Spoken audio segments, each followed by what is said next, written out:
Well, welcome back to a special episode of Red Tinted Glasses. We're delighted, Calum and myself, to be joined today by the AFC Women's captain, Kelly Forrest, and Robbie Hanratty. Both welcome to the show. Thanks for having me. Yeah, thanks for having me, guys.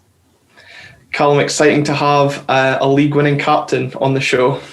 I'm saying not been able to say that yet, so it's nice to make a change for once. Yeah, definitely. And it's going to be nice, I think, for both of us to hear about the success that the women have had and, you know, obviously, hopefully that they can build into that into next season. With now we see fans coming back into games as well.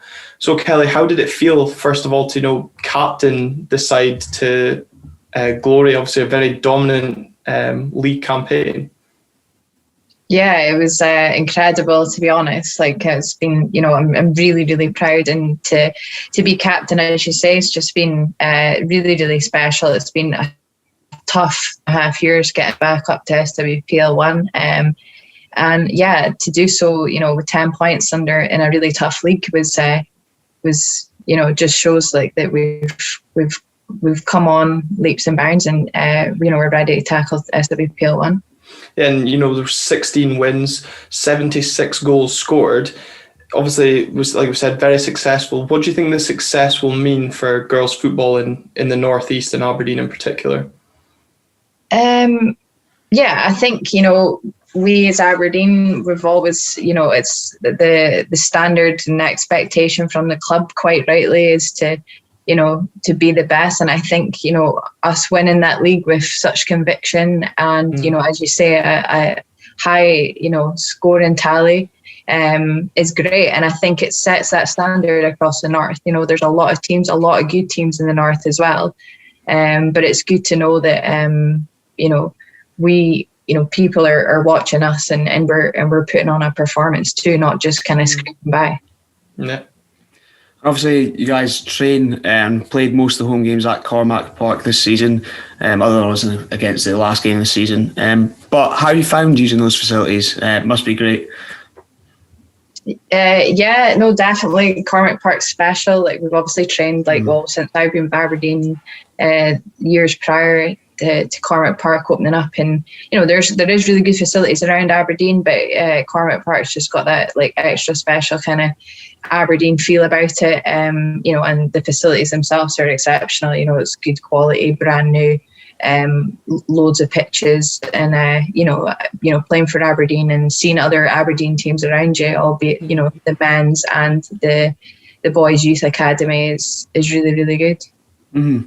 And do you think that using that sort of facility can help you attract sort of high caliber players going into next season? Obviously, we've already signed Donna Patterson from Forfar Farmington. Maybe some more of that to come in the future? Yeah, definitely. I think, you know, a club with good resources is very attractive, especially as women's football starts to grow. We're all kind of competing against one another to keep up with that growth.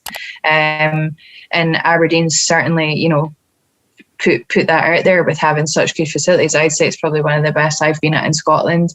It's exceptional. So yeah, I think in terms of, you know, attracting players, it definitely gives us leverage in that sense. And Kelly, as Calum touched on, the last game of the season, obviously Trophy Day, I was there to watch you lift the trophy at Balmoral Stadium. That's going to be your home stadium for next season. Are you hopeful of attracting lots of fans there once we can? Yeah, definitely. I think, you know, that was announced to us just at the tail end of the season, hence why we did play our last game there, that Cove will be our home ground. And I'm delighted with that, to be honest. Cormac Park, as I say, is good, but I think Cove obviously, you know, welcomes, you know, a crowd with the stand, and, you know, it comes with, like, you know, additional facilities as well. But absolutely, you know, we've obviously gone through a year and a half of playing our games with no crowd, so definitely, you know, to play under, you know, an audience again would be really, really good, and I think that'll kick us on even further, to be honest. It's been tough playing just with, you know, staff around the sides, and actually having a crowd there for our last game of the season was just, you know, just a reminder of hopefully what this year's going to bring, and that's a good crowd and hopefully some fans along on a Sunday. And do you think the style of football that you guys have been playing this season, of like you touched on there, loads of goals, will help attract new fans as well as kind of returning fans that haven't been able to see you guys this season? I'd like to think so. Yeah, definitely. I think our style of play we've kind of developed as well, which is always good to be a part of. As I say, we've not just scraped by with results.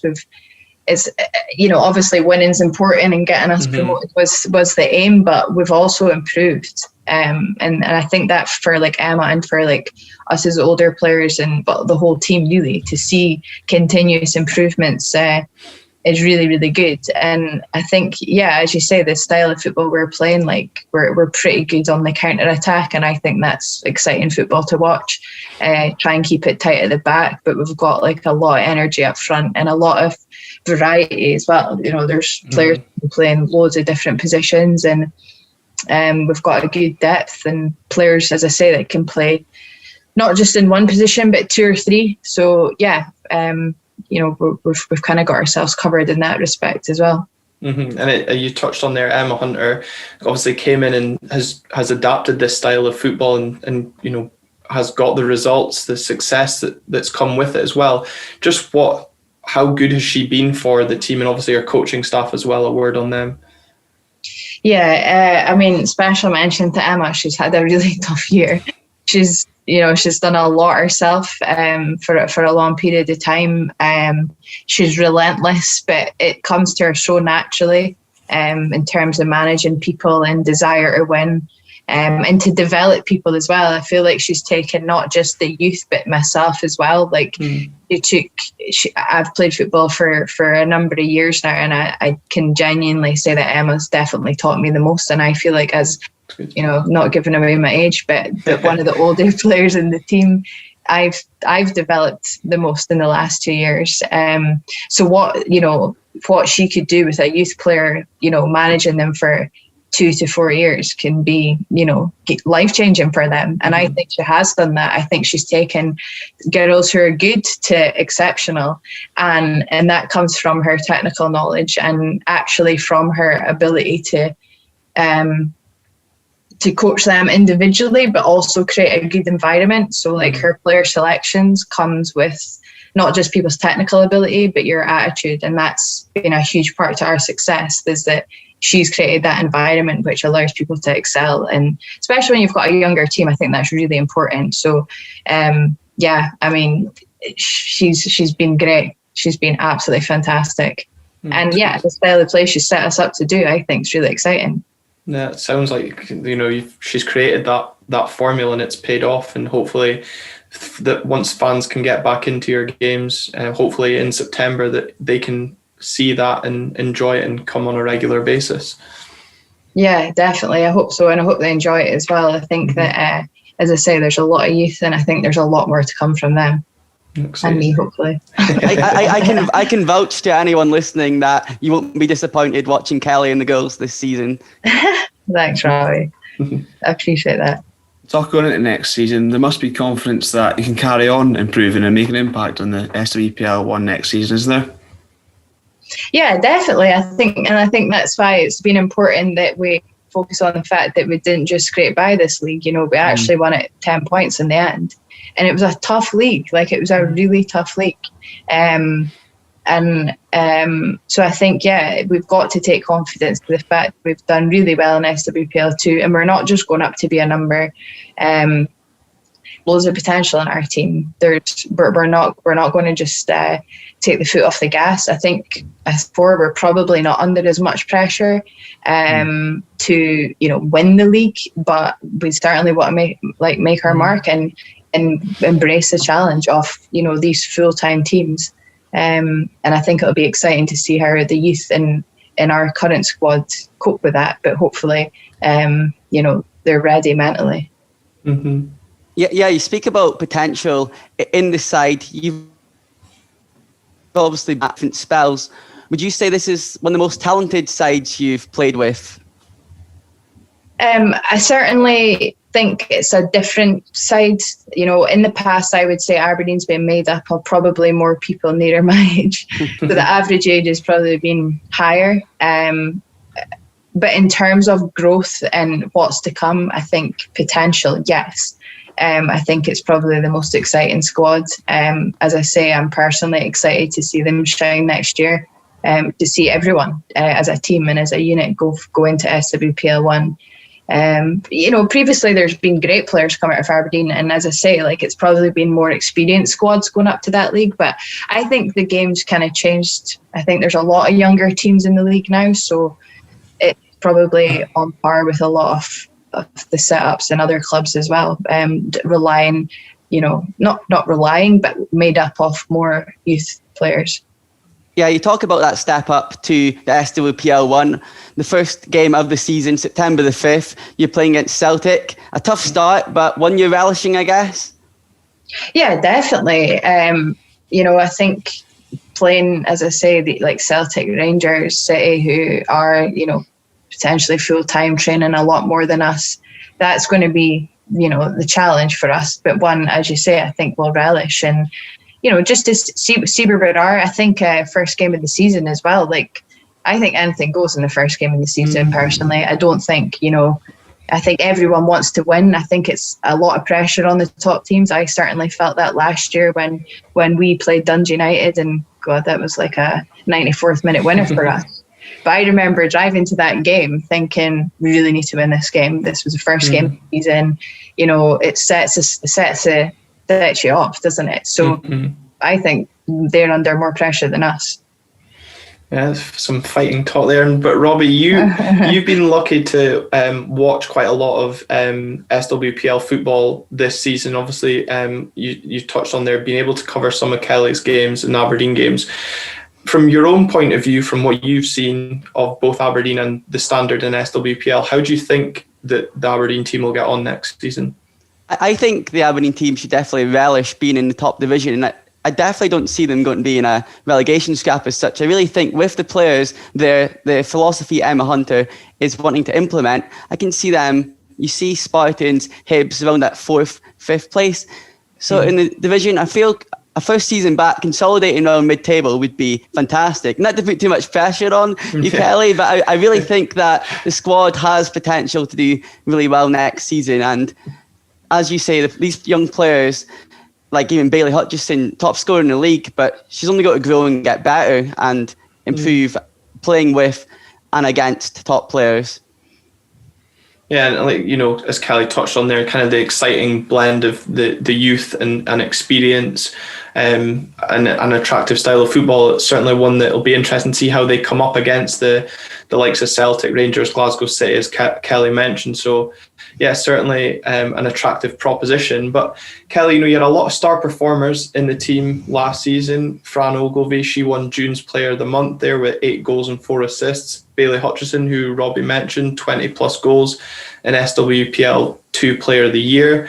You had Ailey Shore as well, who was also the Players Player of the Year. How much has it been more of a team performance, as well as obviously the individuals who have shone through on it on occasion?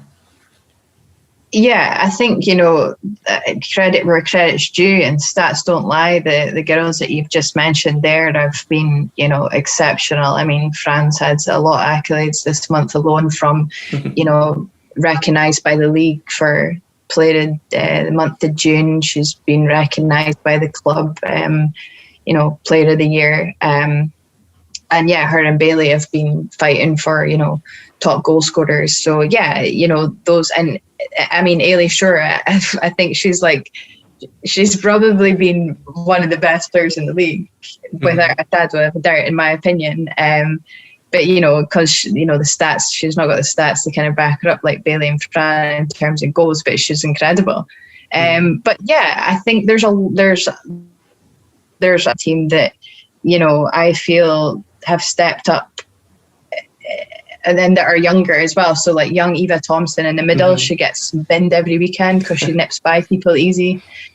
Jess Broderick, she plays at the back. She's come on leaps and bounds this year because defensively can be quite mentally challenging, and I feel like Jess really stepped up and delivered and got a couple of good goals as well, and from left back.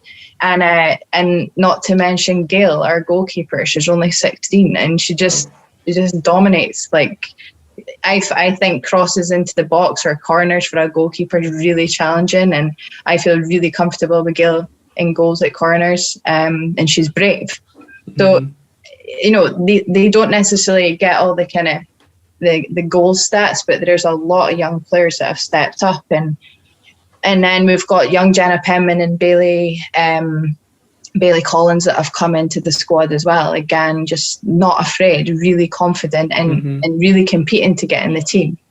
And then I've got to mention the girls that are like slightly older as well. We've had a bit of a tough ride with the back-to-back demotions, and then to remain positive and to stay together as a group over, for some of us it's been 4.5 years, 5 years, to mentally stay in the game, and some of the girls not getting the minutes that they probably have wanted, but the team has really, I know it sounds cliche, but have really stuck together.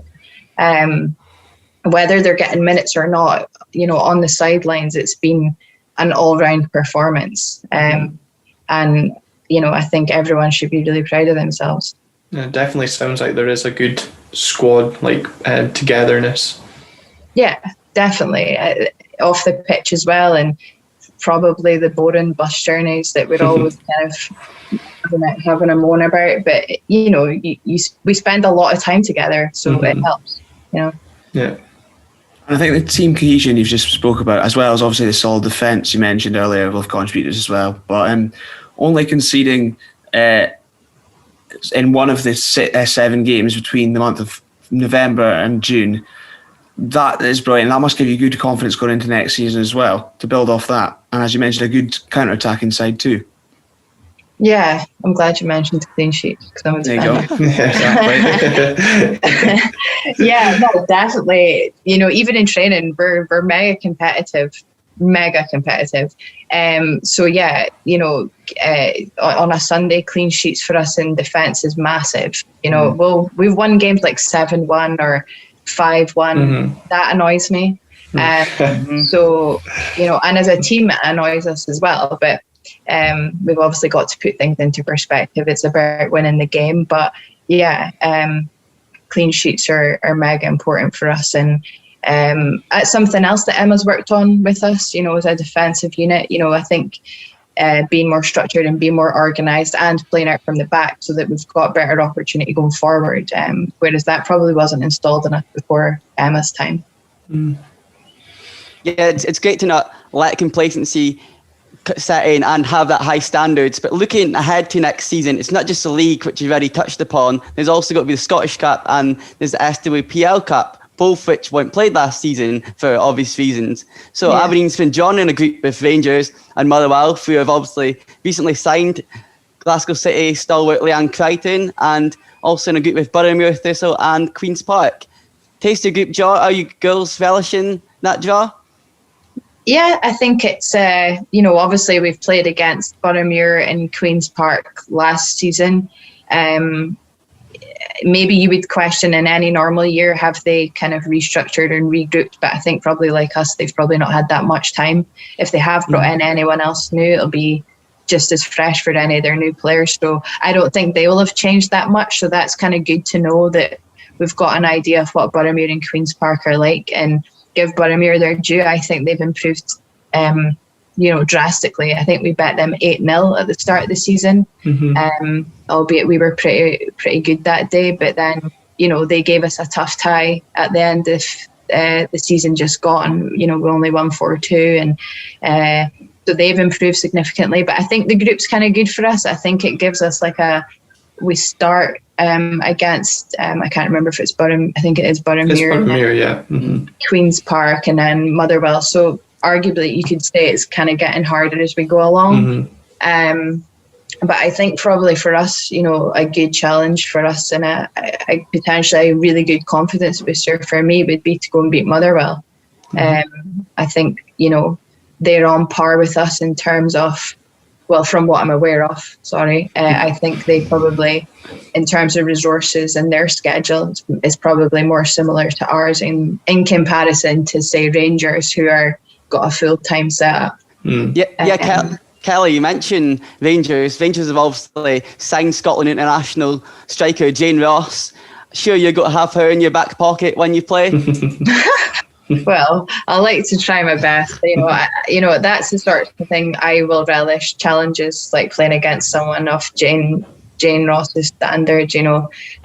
Definitely will look forward to that as a challenge personally. And I think as a team we'll take every game seriously. We always do. We prepare for every game the exact same way, no matter the team. So. But yeah, looking forward to that. And sort of, without wanting to make a rod for your own back, if you don't mind me asking, what are the sort of hopes for next season? Is it sort of take games one at a time, see how it goes? Or have you got any sort of individual targets or even collective ones yet? Again, maybe without wanting to give too much away. I've barely had a chance to breathe since the last season. So I've not really set any personal goals, but now that you ask me, I'll probably go away and think about that. Sorry, I shouldn't have done that. No. Well, it's a good question, and it's good to set personal goals. But for me, it's always just like that competitiveness in me to like minimize conceding as a defender and as a unit, and also to make sure that we're improving. I think there's going to be games that we're challenged and we maybe don't come away with the result that we want. But as I say, like last season, as long as we're improving and developing and mentally and technically, because we are going to come across weeks where it's going to be a long journey home. Whereas, like we had that against Partick, it was only one away game that we lost, and it was horrible. But we're going to come up against that and more, I think, about tougher games, not necessarily losses, but individuals maybe not playing how they expected to. So it's about adapting. And as a team, I think we need to probably sit down and think about that. But we've not done that yet. So I'm actually not lying when I say I don't know. Nice to spring a question like that on you. But looking ahead, like Cam says, next season, kind of looking towards like the promotion of the women's game and the girls' game in general. BBC Alba are going to continue to show SWPL games throughout next season, so it'll be good promotion not only for yourself but the women's game in general. And I know a friend of yours, Jo Murphy, she's doing a great job in the Northeast developing girls football as well. Just how important is the coming up seasons and continuing the positive momentum behind the growth of women's football in Scotland?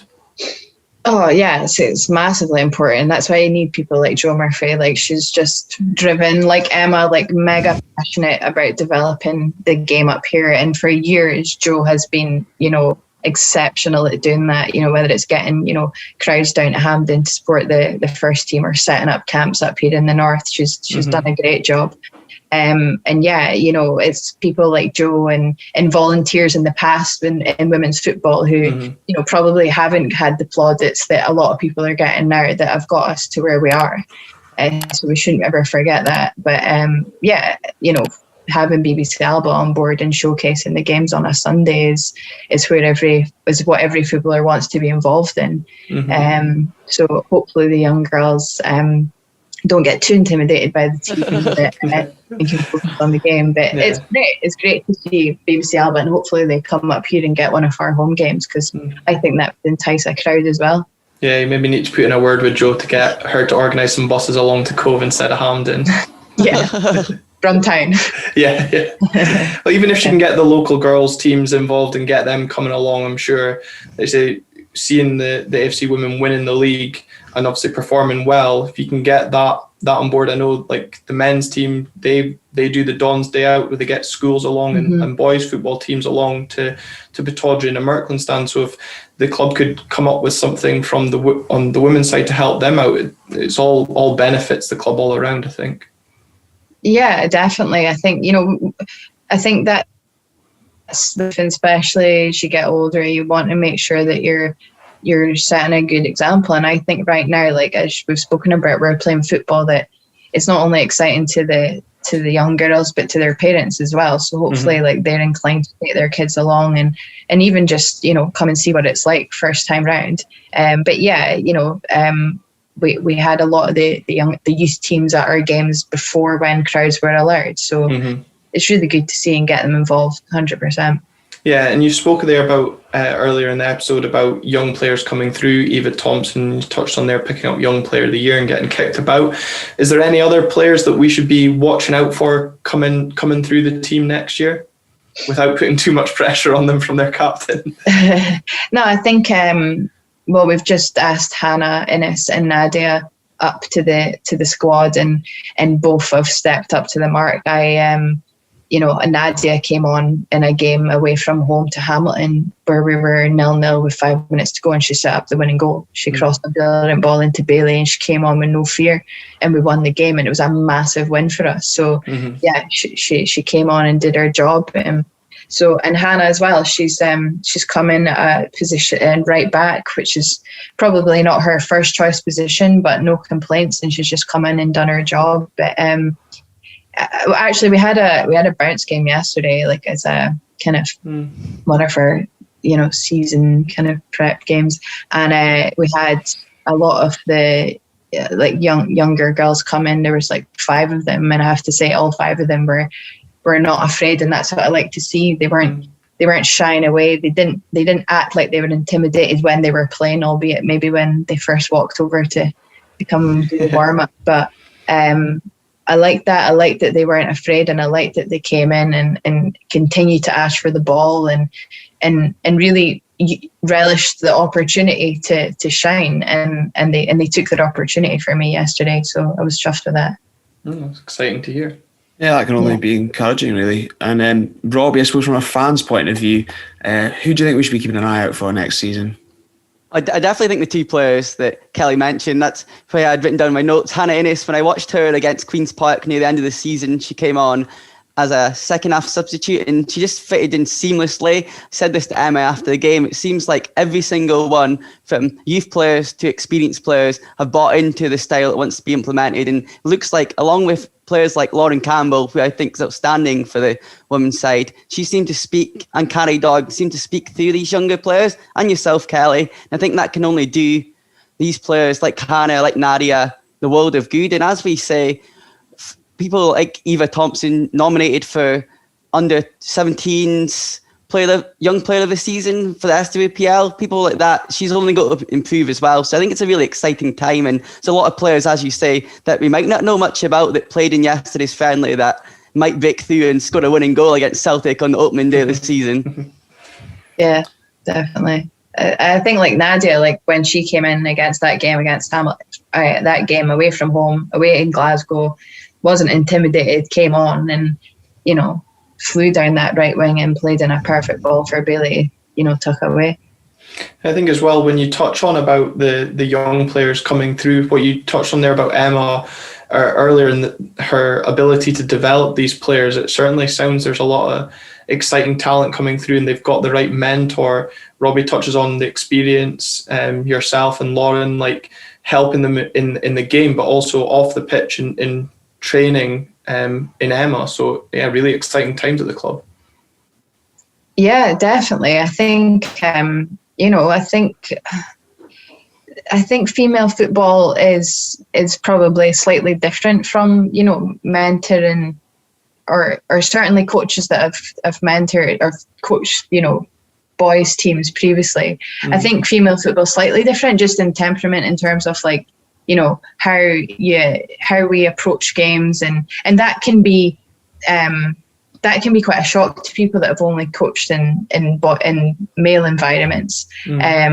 But I think that having that experience of how to communicate and set up players for a team and mentally prepare you for a team, like even myself, like I found it quite difficult at times when you've got youth coming through who have got a different temperament to probably how I was brought up in youth football. So it's not necessarily a boy girl thing. It's just it's dealing with like different generations and boy girl, like, or if you've coached in different eras. And I think Emma brings like a really calming environment to the group.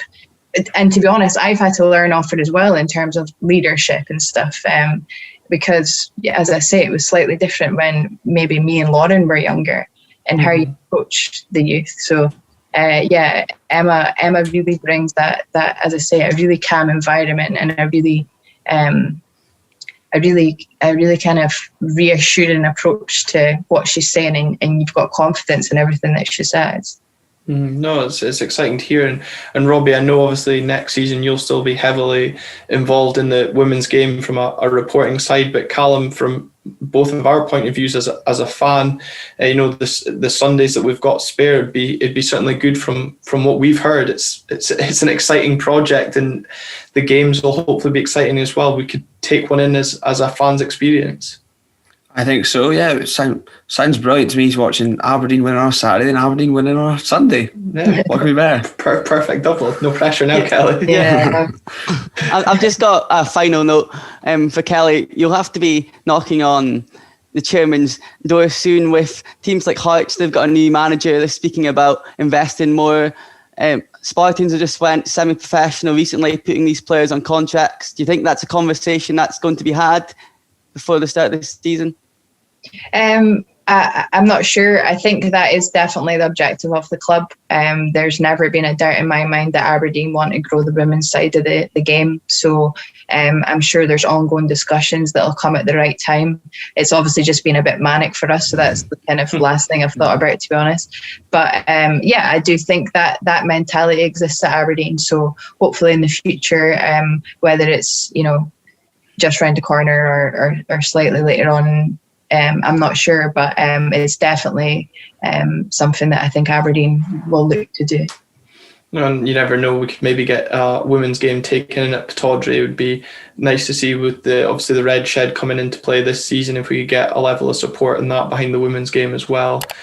Going forward, it's certainly exciting, the direction, like you say, that the club are taking the women's game in. There's certainly been support on the field from the club and off the field from Biscalis as well. We know how heavily they've helped the club. But Kelly, we just want to say thanks very much for taking the time out to join us on Red Tinted Glasses. It's been a pleasure to speak with you. Just wish you all the best for next season. No, you're very welcome. Thanks very much for having me.